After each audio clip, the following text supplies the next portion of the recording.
Brothers Services when it comes to your home improvement projects.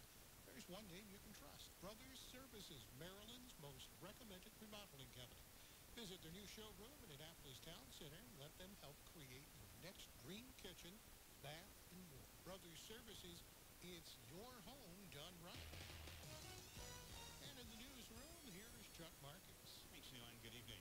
Anne Arundel County first responders were at the scene of a crash near Waugh Chapel in the Gambros area of the county around 6:20 Wednesday evening. In the 2500 block of Conway Road, when our units got on the scene, they did find there was an incident involving a car and one pedestrian. It does appear that the vehicle did remain on the scene. Captain Russ Davies from County Fire Department says one pedestrian did not survive his injuries. Unfortunately, the pedestrian, male that we were estimated to be in his mid-20s, was declared deceased on the scene by paramedics. Anne Arundel County Police have identified the deceased pedestrian as a man from Odenton named Jonathan Huber. Mr. Huber lived close to the scene of the accident on Patuxent Road. He was walking with another man very close to the edge of Conway Road, heading in the wrong direction when the accident happened. Huber was 27 years old. It appears to be a case of pedestrians being in the traveled lanes in the road at this point, but it's still early in the investigation. Police say poor road conditions may have contributed also. The driver of the striking van is a man from Annapolis. He was not injured. The state attorney's office reviews the results of the investigation to determine whether charges will be filed. Maryland business leaders provided testimony this afternoon to the Senate Finance Committee regarding gradually raising the state's minimum wage to $15 an hour by 2023. Andy Hooper is the chief people officer at And Pizza. He's been in the restaurant business for about 15 years and says he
toward Telegraph Road, dedicated toward Glen Burnie at I-95. The Transportation Committee, Standing Committee meeting is now in session.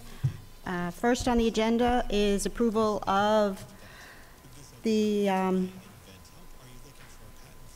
well, roll call, but we're waiting for Rhonda.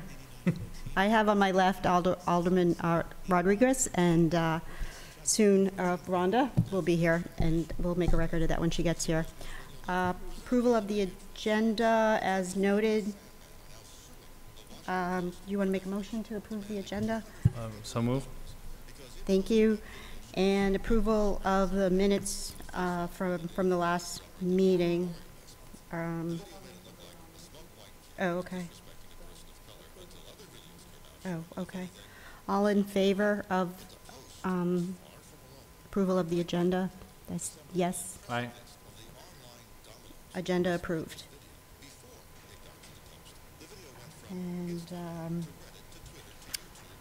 And could you make a motion for approving the minutes of the last meeting? Move to approve the minutes of the last Transportation Committee meeting. I second. All in favor? Aye. Aye. Meeting minutes approved. And we will start. We have a presentation today by Lisa Greco on the intersection, and then we have two pieces of legislation to approve, to review, and we'll have the presentation first. I'd like to make an announcement on this presentation of the intersection at Randall and Dock Street, which doesn't preclude this public session to happen because it will be very constructive regardless. But for background, Public Works began working on a solution to the pedestrian dangers at Randall Street before the results of the ULI study were released. The city has chosen to pause, keyword is pause, the project, the Randall Street, Dock Street project, because within a matter of days we will begin appointing a steering committee for the ULI report and begin a community conversation about priorities as they relate to the ULI report. This project was mentioned in the ULI report without a scope of work and description. So until we have study recommendations, this project will be on pause because it does not make sense to move forward on a project in the heart of the area that the study is addressing. And I want to thank the public for bringing that to the city's attention as well in the survey and also in comments that came to the city. But notwithstanding, we do have Lisa here because I want to say that she has looked at all of the comments that came to us through that survey. I'm referring to a survey that non-scientific survey, where there are some basic questions and an opportunity for comments. And Lisa worked in conjunction with me in receiving all of those comments, and she has geared her presentation today in addressing those comments, because again, this is just a pause in the project, so we do need to address all of those concerns. So without further ado, I'd like to introduce Lisa Greco, engineer and project manager of this project. Thanks, Lisa. Thank you, Alderman Tierney. So the project I'm discussing is a proposed traffic signal warrant study that was conducted for the intersection of Randall and Dock Street. I'd like to provide a little bit of background or history about the project because it really does go back a ways. There's a lot of misconceptions out there that this was some new idea. I'd like also to talk about the capital improvement program, just briefly touch on that because it is a funded capital project currently. And then I'm going to quickly review the traffic signal warrant study, which we did present in 2 community meetings in January. And I'll also go through the recommendations. So in terms of background, as I said, this signal is not a new idea. It was referenced in these 4 planning documents, which are on the city's website under Planning and Zoning. It's under the 2010, there was a ULI TAP panel convened in 2010. In 2011, Planning and Zoning commissioned a bicycle, automobile, and pedestrian safety evaluation of this same corridor, Randall Street between Memorial Circle and Prince George Street. The signal is also mentioned in the City Dock Master Plan, as well as the most recent ULI report that you alluded to at the beginning of the meeting. So in terms of the 2010 ULI report, while a traffic signal wasn't specifically recommended, the report did document that the residents treasured the city dock as a walkable urban place, but that the walkability could be improved. So that's 8 years ago already, people are commenting. Many of the residents expressed concerns at that time about the potential conflicts, and I still continue to hear a lot of anecdotal evidence of conflicts. Even in the report, the panelists that were convened commented that they encountered, had too close for comfort encounters with vehicles during their brief stay here, which was just 2 days, midweek in October. They made recommendations to change the traffic circle in order to be more pedestrian focused, and they commended the city at that time for our proactive approach in engaging a traffic consultant to study that area, because the BAPSI study, the bicycle, automobile, pedestrian safety evaluation, was underway. The data collection effort was already underway. So again, in 2011, we have the BAPSI. That was a very extensive study. A lot of data was collected. The goal for that study was to improve safety and enhance our transportation network efficiency, focusing on just the city dock area. And those are still the major concerns that we see, efficiency and safety for pedestrians. And so they collected a lot of data for all modes of transportation. They reviewed crash data, risky behaviors, and they evaluated the key conflict points. Some of the key findings were that the pedestrian environment was defined by high pedestrian volumes, a very complicated geometry, which we have at the intersection. You've got 4 lanes on one side, one approach, 2 lanes on the other approach, and intersected by a one-way street. They observed a lot of frequent mid-block crossings or jaywalking, and there was a lot of unfamiliar tourists and distracted pedestrians. And that there's a lot of major pedestrian generators in the area, the Market House, City Dock in general, Main Street, the Naval Academy, and St. Mary's School all played into that. And out of that report, that safety evaluation, some of the key recommendations included a road diet and signalization at the intersection, reducing the pedestrian crossing distance and installing a new coordinated traffic signal at the intersection, and another alternate was to coordinate the existing signal at Randall and Prince George Street with this new signal. All those 3 recommendations are part of our current traffic study as well. We found the same findings are applicable today as they were back in 2011. The City Dock Master Plan. So the City Dock Master Plan, as we all know, was a product of the City Dock Advisory Committee. It was a 2-year commission that was convened to study the area and make recommendations and develop a framework for the redevelopment of that area. They considered various configurations. As a matter of fact, the results of the BAPSI study had proposed either moving the Memorial Circle or putting in a T intersection. That's when those 2 concepts were first introduced. Again, they involved signals. So again, this is not a new idea. And also in the City Dock Master Plan. Excuse me, I have a question. I'm just curious on the BAPSI, it's a bicycle, automobile pedestrian safety evaluation. So the focus is safety for all modes of transportation as well as efficiency. Okay, I was curious on why signalization was recommended or not recommended in a bicycle, but it's more than just bicycles. Yes. Gotcha. Okay, Yes. Gotcha. Go on. And in the City Dock Master Plan, they also recommended context-sensitive signal poles and coordinated signal timing, both of which we are currently considering in our warrant study.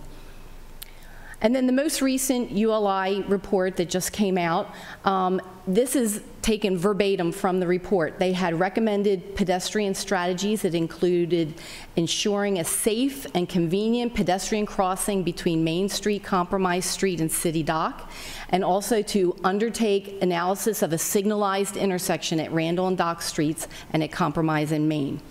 They had recommended traffic strategies that included consider modifying the intersection of Compromise and Main Street, possibly either relocating the Memorial Circle or the T intersection, as was previously introduced, or consider signalized intersections for pedestrians, bicycles, and vehicles. So again, very, very consistent. These reports all came out with very similar recommendations. So how did we end up with this traffic signal project? A lot of people think it kind of felt like they were broadside. That's what I hear, that it came out of the blue. So I just want to say, it's been around for a while. It's not a new idea. It's born out of a need for safety. We have these planning documents that recommend studies and signalization. We're experiencing, since 2010, an incredible increase in traffic, vehicular traffic, through the downtown area as our adjacent transportation network becomes more and more congested. It's almost a daily occurrence that there's an accident somewhere, and so the traffic is diverted through downtown. On Randall Street, we are currently experiencing 8,000 to 10,000 vehicles per day on average. 8,000 to 10,000 vehicles per day. So people like to think of us as a small town, but that's a big city problem. That's a lot of traffic. We have 10,000 vehicles come over from Eastport almost every day on Compromise Street. And so we also have increased pedestrian volumes. Something that was brought to my attention that I didn't realize was that post 9/11, the Naval Academy does not allow tour buses to come onto their property. So their tour buses are, the drop-off point is down at City Dock. So we have a lot more pedestrians and those big coach buses that we hear about and concerns about making that turning radius. Some of it are tours going for the Watermark, Harbor Queen tours, for example, but others are related to Naval Academy tours. So this was part of a post 9/11 security restriction. And then the other thing is our city's growing in terms of our calendar. When I started here 11 years ago, our peak season was considered April to July. Now we have a spring boat show, so it starts in March. We have all kinds of festivals that occur down at City Dock. We have upcoming St. Patty's Day, Mardi Gras celebrations starting in March. That go right through. We have our fall boat show.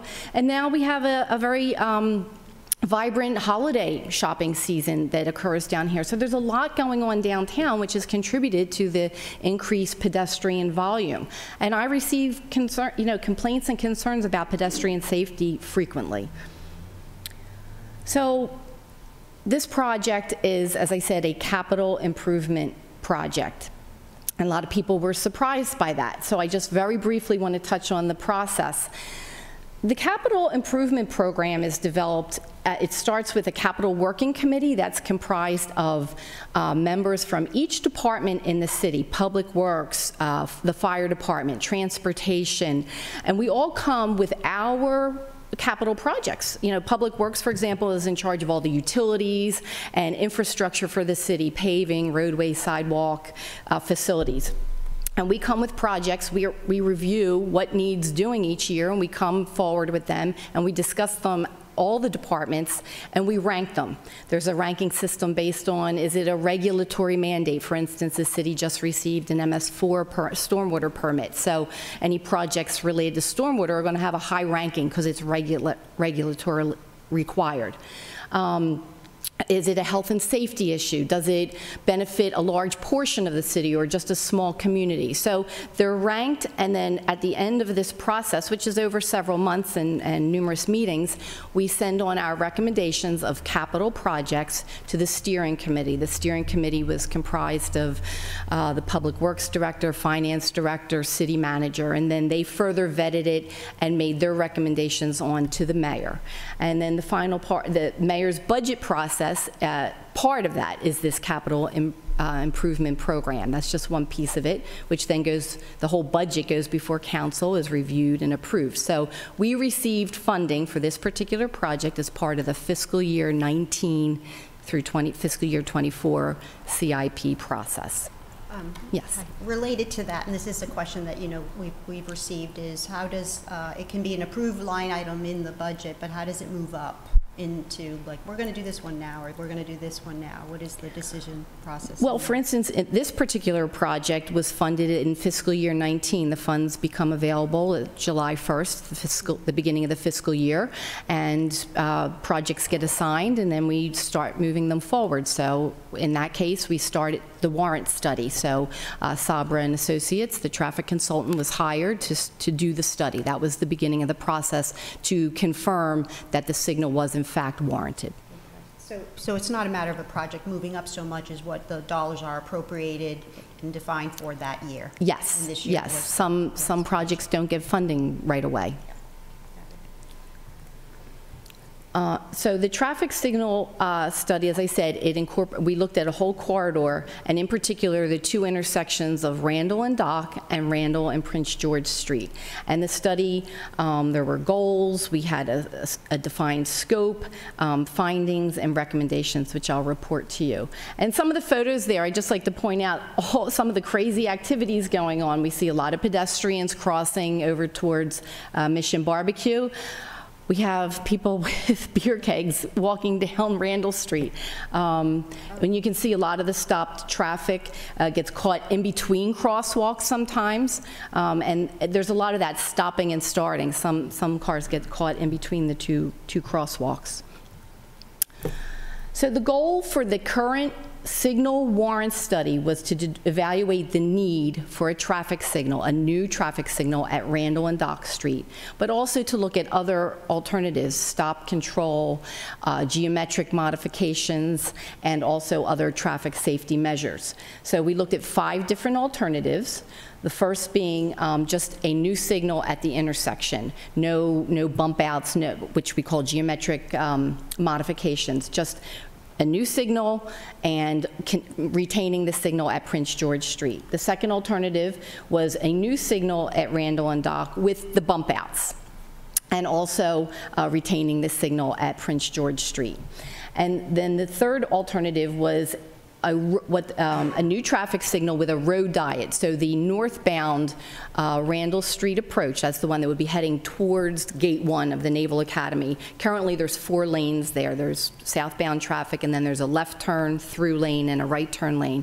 And this alternative looked at combining the through and the right turn lane, and also retaining the traffic signal at Prince George Street. And then the fourth alternative looked at an actuated, coordinated traffic signal. Actuated means that it's would have detection involved for the Dock Street approach. So when cars were there, they would be detected, and then the light would change to give them the right of way. And then the fifth one just looked at removing the signal, because a lot of people ask about that. Can't we get rid of the signal at Prince George Street? And I'll talk about that a little bit later, but that was evaluated as well. So the scope of the study was to collect pedestrian and vehicular traffic data and crash data, do field measurements such as sight distances, how long were the cars queued up, what are the delays being experienced, observing just driver and pedestrian behaviors down there, as well as doing a intersection capacity and signal warrant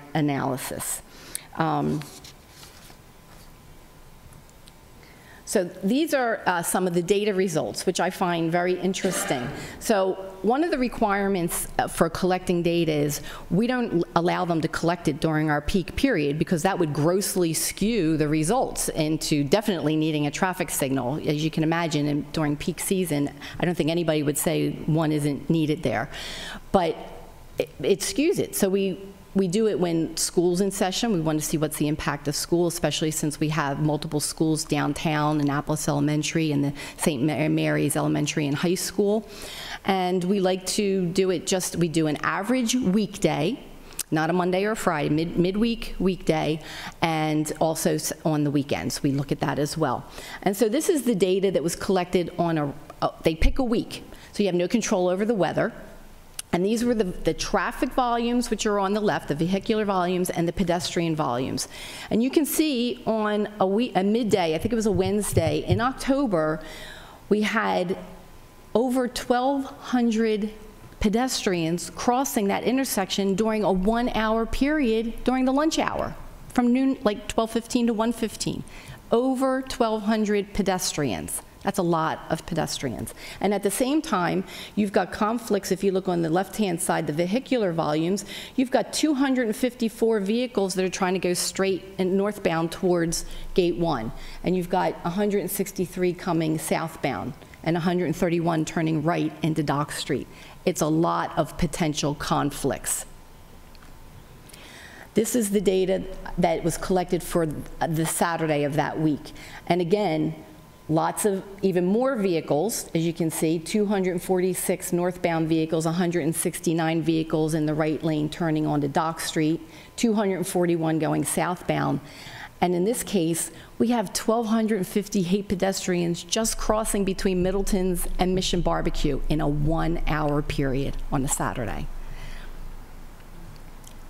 So another piece of data collected is the crash history. So we look at 3 years prior, and during that period, 2015 to 17, there were 8 reported crashes. That's not to say there weren't other crashes, but these were the ones that were severe enough to warrant police reporting. Of those 8 crashes, 2 of them were pedestrian crashes that involved 3 pedestrians in the crosswalk. Now, that's not a significant number. People say, well, you know, why? It's not that unsafe. There's not that many crashes. I'm used to hearing people say, how many kids have to die before I can get a speed bump in, you know. Here it's kind of the reverse. But we didn't look, this signal isn't warranted due to the crash history. This is the list of warrants as specified in the Manual on Uniform Traffic Control Devices, which is the engineering standards that we must follow. It's a federal design manual created by the Federal Highway Administration and subsequently reviewed by the Maryland State Highway Administration and adopted for the state of Maryland. And there's different warrants for signals because not every intersection is the same. There's, as you can see, 8-hour or 4-hour. A peak hour would be used in a situation where maybe you have an office complex or a manufacturing plant that for 1 hour a day, everybody is arriving or leaving, and a signal might be warranted due to that. The warrant we're looking at isn't number 7, which is crash experience. It's number 4, which is pedestrian volume. We have a significant pedestrian volume, which I think was shown in the data that was collected. Here's a summary of the results based on the data that was collected. It's in tabular form, so we're showing all of the vehicular volume. This is for the weekday results between 7 a.m. and 6 p.m. You can see each hour how many vehicles went through the intersection, how many were on Dock Street, how many adults crossed. We also look at school-age children because that's part of one of the possible warrants. They looked at all of those possible warrants, I think it was 8 of them. 7, and evaluated them. But the one that we met was for pedestrian volume, and that's number 4, 4A and 4B. And you can see, based on the weekday data, that 4A is that the number of conflicts between the number of vehicles and the number of pedestrians are both above a certain minimum amount. You have a curve, you got to be above. So let me ask a question that's been asked is, okay, so the warrant is for pedestrians, correct? So is the solution then geared more towards, it appears that the recommendation is geared towards cars. It appears, and could you explain Sure. that Yes. optic? So by putting a signal, if we were to put a signal at this intersection, one, it controls the pedestrians, so it's going to make it safer for them to cross, while the crash data doesn't bear out that there's a huge safety issue based on crashes. There are a lot of pedestrians, and I get a lot of anecdotal information about, it's how difficult it is to get across, especially the 4-lane crosswalk. You get started and then cars whip around from Compromise Street. So it will make it easier for pedestrians to cross. It'll make it safer for pedestrians to cross, especially with the proposed alternative that have the bump outs, because we've shortened the distance that they have to cross and that they're exposed to traffic, which helps elderly and handicapped people as well. And it makes the traffic flow actually more efficient too, because if you stop and think in some of those photographs, you get started, somebody jaywalks, you have to stop. You get started, you get to the big crosswalk. You get cleared, you get started, you're right in the middle of the intersection and somebody crosses between Middleton's and Mission Barbecue. So it's that stopping and starting. So there's delays to the vehicles, there's difficulty, there's delays to the pedestrians sometimes in being able to get across, and a signal would give the ability for the pedestrians to move more easily, more quickly, safely, because all of the vehicles would be stopped, there's no traffic movement, and then when the cars get the green light, they can get through the signal more efficiently because they're not having to stop and start for all the pedestrians. So it benefits both modes of transportation. Is it fair to say that with the bump outs, it's a traffic slowing mechanism? You're basically skinning up the intersection? Is that a fair statement?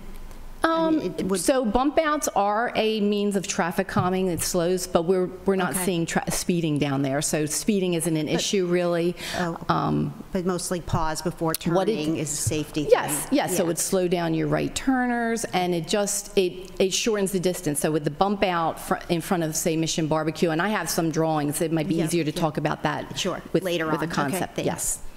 So I just wanted to show here on the weekday, based on the weekday data, we have met the warrant for pedestrian volume for most of the hours. And for Saturdays, for all the hours from 11 to 6, we've met the warrant for pedestrian volume.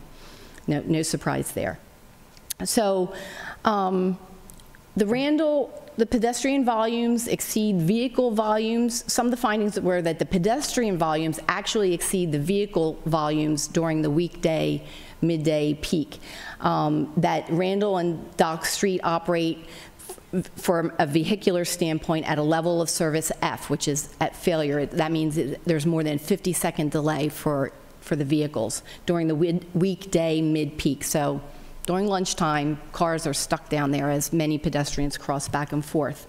And during the Saturday peak, it's actually a little bit better, level of service D. I think you get larger packs or platoons of people crossing.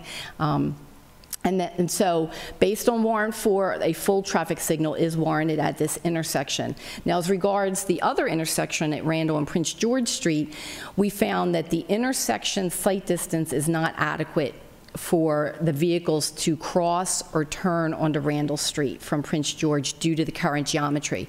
So I have a picture later on, but if you envision you're sitting on Prince George Street at the signal, you have a stop bar in front of you, and then you have an 8-foot wide crosswalk. Well, to your left is a little restaurant, and the sidewalk next to that's only 3 feet from the travel lane. That means for 5 feet, you can't see past that building to see. So if we were to remove the signal there, that would be an issue for cars getting out of Prince George Street onto Randall.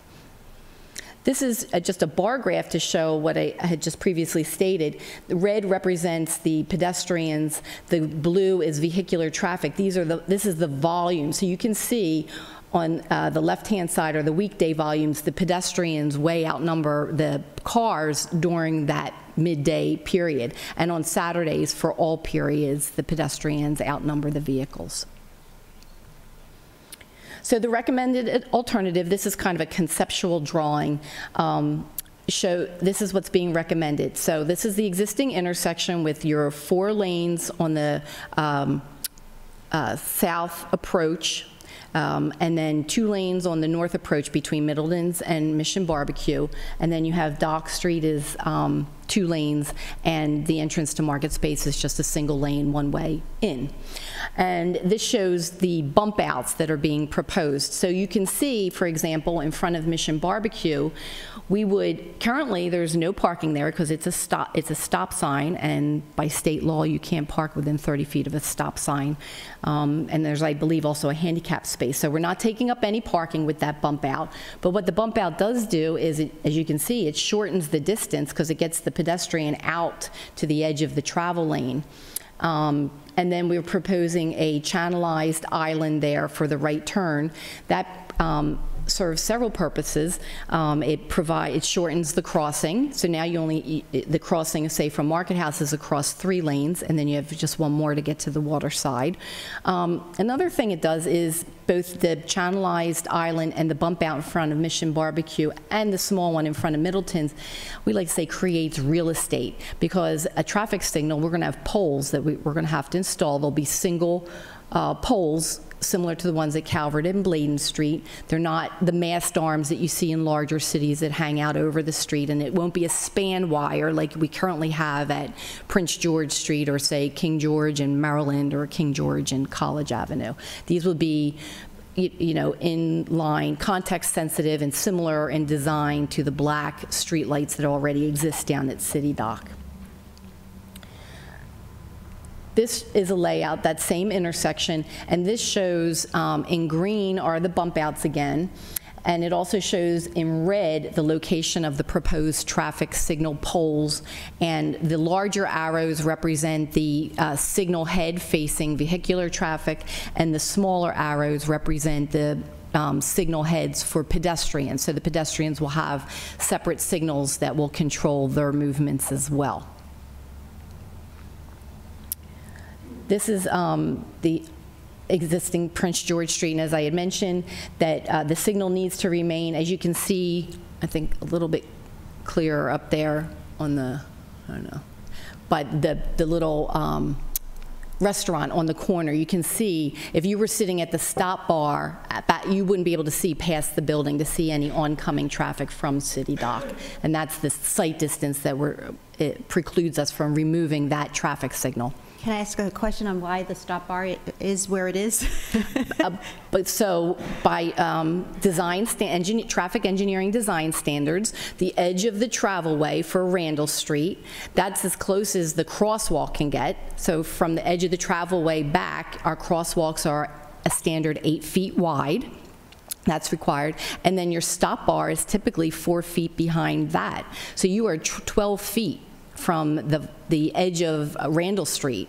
So if you were to look to your left, if you were at that stop bar, you would not be able to see vehicles until they were right at the intersection.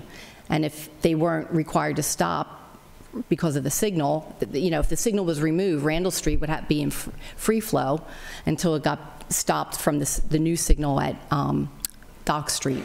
You know, your queues might back up and leave a gap in the queuing for you to get out, but it would not be easy during non-peak hours to see oncoming traffic. But with retaining that signal, we would coordinate it so that the traffic would flow. They'd be green at the same time, and then they would turn red. So traffic would move smoothly through the 2 intersections. Right now, that signal actually controls the intersection at Randall and Dock. A lot of times the queues, they queue back up into City Dock, the City Dock area from the signal at Prince George Street, are what create gaps in the traffic for pedestrians to cross. Could you go back 2 slides to the placement of the poles? Because I was just curious on whether the island is accommodating the poles. Where? Okay. Let's see. So this is the corner of Market Space Yeah, here. why don't you just run through the polls? Okay, so right in front of Market Space, that whole corner would have to be regraded because ADA requirements require a 5-foot square area for people to turn around in that are in wheelchairs, and you would have a pole off to the side. Oops, sorry. Wrong way. Okay.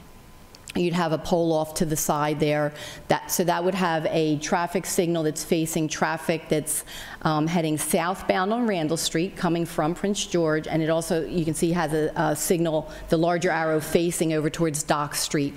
So what you might notice is every approach has 2 traffic signals facing them for redundancy, because if a bulb were to go out, you wouldn't want, if you only had one signal head and the red light went out, the red bulb went out, then you wouldn't know if you could go, if your signal head, was dark for whatever reason. So anywhere, any intersection, you'll always have 2 traffic signal faces facing each direction of traffic. And so on the corner of Market House, you've got one facing Randall Street for southbound traffic and one facing Dock Street for westbound traffic. In front of Middleton's, you have a pole that would have a traffic signal facing Dock Street. That's the second signal face facing Dock Street, and also the pedestrian signal for people crossing between Market House and Middleton's Tavern. In front of Middleton's, at Randall Street, you would have a pole, and it would have a signal face facing traffic that's heading northbound toward Gate 1. And you'd also have a pedestrian signal face facing pedestrians that are on the corner in front of Mission Barbecue. And then on the Mission Barbecue corner, you have that same pole, a pole with those same 2 signals. One signal, actually, that's just I apologize, just a pedestrian signal. And then in front of Mission Barbecue on the Dock Street side, you have a pole with a traffic signal facing northbound Randall Street traffic heading towards the Naval Academy, and you'd also have your pedestrian signal face for people that are on the channelized island. May I just, so I don't have my laser. I know I have a laser, but it's not working. So if you're there, and what are you looking at? If you're like, you see where I'm pointing? Yes. Yeah. Hold on. What are you looking at there to cross that first crosswalk to the island? From here? Yeah. So actually so the right turn in this current concept is a free right turn. So it is currently not controlled by the signal. This is a similar scenario as what exists at Hilltop and Spa Road intersection. That's not to say if that were a concern that we couldn't incorporate that, that would be something that we So they cross at free will there, pretty much? Okay. Yes. Okay. All right. And then the box, is that a box? There's a, this, well, you see, it's a square up there with the corner of Mission Barbecue. Yes, so that is the bump out, if you recall. Is there a transformer box or something there? So actually, we did not locate the transformer box on here. So you have it's not a transformer, it's a control box that would control all of the signals. It needs to be near the signals. Certainly, given that we're in the historic district, we, just like the signal poles themselves, we are very context sensitive about this. It will be a large stainless steel box, and we will have to have it set, because this intersection is in the 100-year floodplain, it has to be set up at a little higher elevation so that it wouldn't flood. And I have already spoken with, I work frequently with Roberta Lehner in our Planning and Zoning Department, who's the Historic Preservation Chief. So I'm working with her to make sure that we are meeting the concerns of, the potential concerns of the HPC, what the applicable view sheds would be that might be impacted by the signal. So we're very proactive in that respect with all of our downtown projects. That's good to hear, yeah. So one thing I just wanted to point out, we have tried to reach out to the community with this project. We did set up a outreach plan in December of 2018. It was designed to be a top-down approach originally. There was a press release, and we were supposed to brief this committee in January, but it was the meeting was canceled. That's okay. But so we're here today. So things went a little out of order. We did have a front page article then that was released, so that was the first notification to the public, and then we had some follow-on community meetings. So it wasn't an ideal rollout for this project, but we are trying to be transparent with the public and let them know what's coming. I just want to reiterate, this is a capital project, and as such, capital projects, typically, we don't come before the public for approval, but with that being said, the ones in downtown, we do communicate more because of the impact, because of the historic context. It doesn't mean it makes or breaks the project. For example, I was involved with the bulkhead replacement project. That project was going forth. We needed a new bulkhead, but we did work with HPC on heights of, mooring piles and the finishes on the, sidewalk and things like that that fell under their purview. And so the objective of the community meetings that we held in January was to, again, just announce this project, basically this approved capital project, but to get input on these bump outs, because that would be a change to the area, and so certainly a concern. And we also felt that being that it was a different configuration to the existing traffic operations, we wanted to do a pilot project with that, using existing equipment that was utilized for the bike lane pilot project. So it would be a low-cost way to test out this. It was the bump outs only, though. That was another misconception out there. We were not going to be putting in signals temporarily. They're too expensive to just try out on a trial basis. So could you expand on that a little bit? So the objective of the bump outs with the material that we use for the sidewalk extensions on Main Street was to confirm if the turning radiuses would work? Yes, yes, and I have a slide to address that. And was there a time frame of how long it would take to determine if were successful or not? Yes, so successful? Ideally, with a traffic engineering project, ideally pilot projects are in place for a year, because it's been found that it takes usually the public about 3 months just to get used to the change to begin with. It also would give us an opportunity to see through different seasons. If we had hoped to get started in February, started out when it's a little bit quieter, and come March and April when things start to pick up, people would be used to them being in place, and it would give us an opportunity to test out those turning radiuses. But it was all with temporary curb stop type equipment that would have removable. Yes, definitely removable. Thank you. So I just wanted to highlight too, we've been working. Survey. Yes. So Good. Thank you for putting that survey together, and we do take the residents' input seriously and I told everybody I gave you my password. Yeah, and I read through all 109 responses. So. And we've received several letters as well from different residents. So it's important to us. We take it seriously. We do hear you. Based on your survey, these were the key concerns that showed up, and in the order of most comments. So cost was a big thing. Whether the signal was needed or not, interruption to the traffic flow, the aesthetics, the lack of public input, and whether it was operationally feasible, if the geometric modifications were actually feasible or not, and the issue with the pilot project.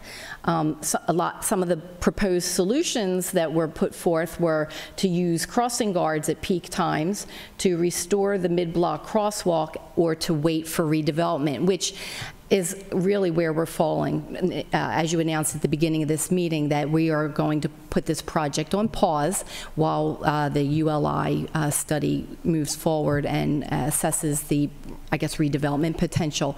But I just want to emphasize that this warrant study is based on existing conditions. It was not about proposed redevelopment that's recently been discussed, or, you know, it's what's out there right now today is warranted. And I just think that's a really key thing. A lot of people think it's due to the redevelopment. So the number one concern was construction costs. We heard some big numbers at those meetings.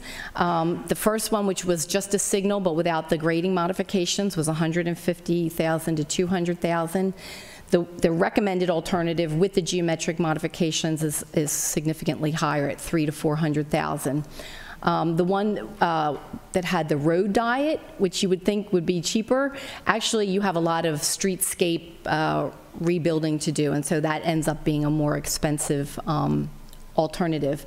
And then the alternative 4 was the actuated coordinated signal, which would have detection, and that really I don't think would fit in this intersection because the detection would require cameras, which would have to be mounted even higher on the poles. The traffic signal poles are 14 feet high to begin with, and they would be above that looking down on the intersection. So we didn't feel that that was really an optimal solution. And then the alternative to remove the signal would add $50,000 to the other alternatives for restriping and paving. So a little housekeeping here. We have we have a meeting at 6:30, so we need to get the public to come up. Okay. Can we do that? Yeah, sure. Okay. I'd be happy. Do you have a list, Takia, or does anyone here from the public would like to testify, relay their comments, or do you want to just listen? Carol, did you have comments? Would you like to come up to the podium? Thanks. Thanks for coming out. You want me here? Is there a mic? Mic. Either wherever you're comfortable. Okay. Yeah. My question is... the mic. You just need to sit down. You have to push name, the middle address, button. and green button. Yeah, there you go. Thank you. My question would be... name and address, sorry, just for the record. I'm sorry, my name is Anissa Gordy. Have you thought about changing... Excuse me, ma'am, your address as well. 127 Lafayette Avenue? Thank you. Thank you. Have you thought about changing some of the crosswalks so maybe you wouldn't have a crosswalk from Market House to the dock, and that would eliminate, that would have more traffic flow for the crossing guard to try to help people cross the street and direct traffic? I'm not sure that I understand where you're proposing. I'm trying to. So. From the Market House to the dock. Yes. And if you took that away and just had people crossing from the Market House to Middleton's, and then Middleton's to Mission Barbecue, and then crossing over to the dock, so that 3 lanes of traffic would not have a crosswalk at it. So I will tell you that's my personal favorite route because I feel it's the safest because it's the shortest distance. But we already had the crosswalk between Middleton's and Mission Barbecue already has the largest number of pedestrians at over 1,200 in a 1-hour period, and the sidewalks are quite small there as well. So that's part of the reason for the bump outs, to give pedestrians some space to congregate, to collect and wait for their signal. And but eliminating, people right now they climb over the chains to cross mid-block. The purpose of having, so a lot of people say, why don't we move the crosswalk back to where it used to be 40 years ago? And I'd like to address that because that's a really interesting... And to stop people, like that picture showed where the guy was walking along the chains. Like, so what does this do to prevent that? So here we go. So why can't we put it back to where it is? If you look at the photograph on the left-hand side, that's the existing median. That's where it used to be. Cars that come down Compromise Street, it's 2 lanes that come into that circle. If you were on the water side crossing to Market House, a car that was coming around that corner on the inner lane might not see a pedestrian step off the curb. It's very similar to the crosswalk in the right-hand picture back that crosses between the Donner lot and where Capital T's used to be, like crosses Compromise Street. When you have 2 lanes, it makes an unsafe and at an uncontrolled intersection. So the cars aren't required to stop unless somebody's into the crosswalk. But if somebody stepped off the curb, say at Capital T's, they clear that 1 lane, and then somebody sees them along the center line, but a lot of times that end, the other lane, they don't see them. And so that's why the old crosswalk location is not a safe location so close to the circle, especially with the increased volume of traffic that we're experiencing. And I frequently see cars that come down that right turn lane, even though it's signed all the way back down Compromise Street to the Fawcett's building that the right lane must turn right. Cars fly down there and then cut over at the last minute to the left. So you can imagine, if you had a pedestrian trying to cross at that old crosswalk into to the market house, that someone coming down that right lane, they're looking over their shoulder to see if they can cut over. They're not seeing somebody stepping off the curb on the right-hand side. And then I just had one more point to bring up. Since since we're only 8 crashes from 2015 to 2017, wouldn't it be more prudent to try a crossing guard instead of the expense of a traffic light? So let me address crossing guards, because that was a proposed solution. A lot of people think they're volunteers. They're not volunteers. They're paid crossing guards. They're trained and they fall under the police department. We currently have crossing guards scheduled at that intersection every weekend, Saturday and Sunday, 10 a.m. to 6 p.m. from Memorial Day weekend through the 3rd weekend in October at the end of the boat show. They're there from 10 a.m. till 6 p.m., and it takes 2 crossing guards to handle that intersection. And they have a total, and then there's also 2 crossing guards at the base of Main Street, and Main and Green Street, the big crosswalk at the bottom of Main Street. So every weekend from Memorial Day through the boat show, there are 4 crossing guards out there, 2 at each of those intersections, and they've only got a pool of 6 crossing guards, because who wants to give up every weekend through the summer and the fall? You know, it's not an easy position to fill. And so, as our data said, some of our worst pedestrian volumes are weekday lunch times. Who's going to come in and work for 1 hour controlling an intersection? Or how about those sunny 60-degree days in the middle of winter when you get a lot of people come into town? Like, you can't predict anymore when is the heavy volumes. And I think our weekend, you know, as I said, our calendar is really expanded beyond our peak season. It's about a 9-month calendar, so it's going to take crossing guards being there for a lot more than they currently are already scheduled. Thank you, and thank you, Lisa. It was You're welcome. It's great, and it makes a lot of sense why it's needed, and I also understand the reason for the pause. And my question was related to the crossing guards scenario, and now I completely understand the limitations. My question, or more, was going to be, what can we do to support increasing the amount of time or availability of crossing guards during money? Yeah. Or I'm not sure. As I said, I think they have difficulty. I know they have difficulty staffing school crosswalks in the mornings and at dismissal time. They don't have enough to cover all the school crosswalks. So, thank you. Mm-hmm. I think that's probably Are you going to have this presentation? I'll post this online. Yes, because there's a lot of good information there. Yeah. And again, I'm accessible. People can call me, stop by. Yeah. I'll meet you down there.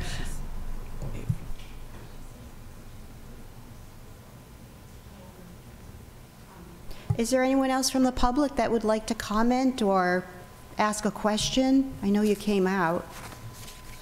Alex? No? Carol? I submitted my comments. Okay. All right. But again, the logic, again, is there something psychological with the guy, again, that's walking along the barricade? You know that picture I'm talking about? So how does that prevent that?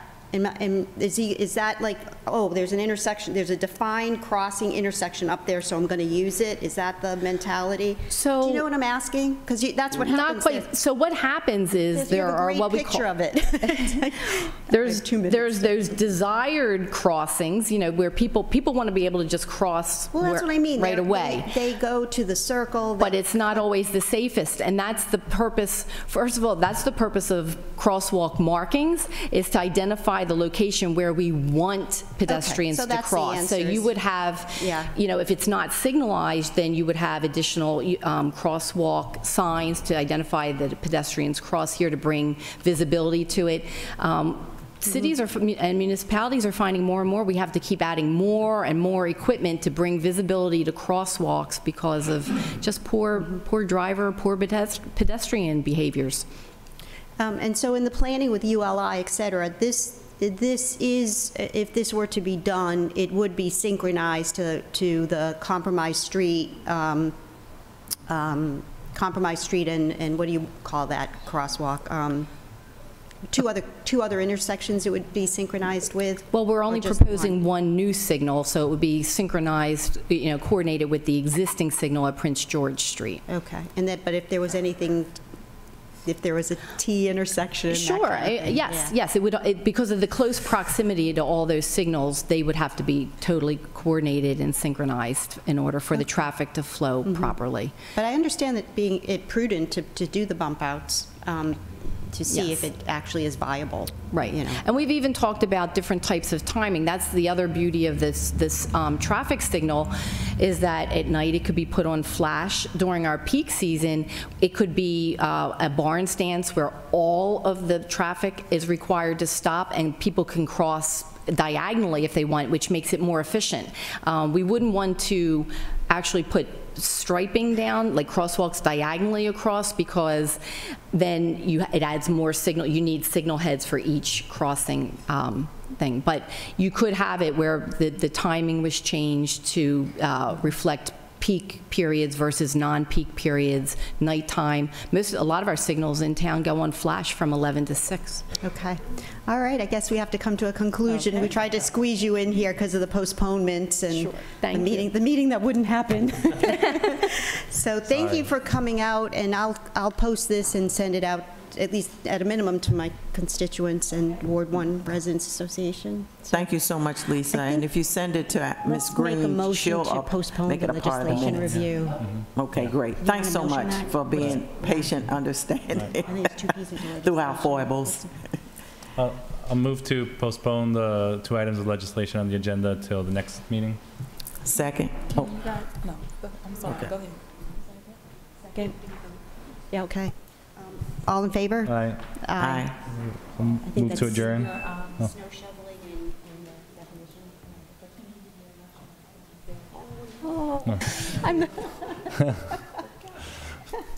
Move to Has anyone done that yet? vote for Ellie as committee chair. Second. All in favor? Aye. Aye, aye. I guess I'm the chair for another year. All righty.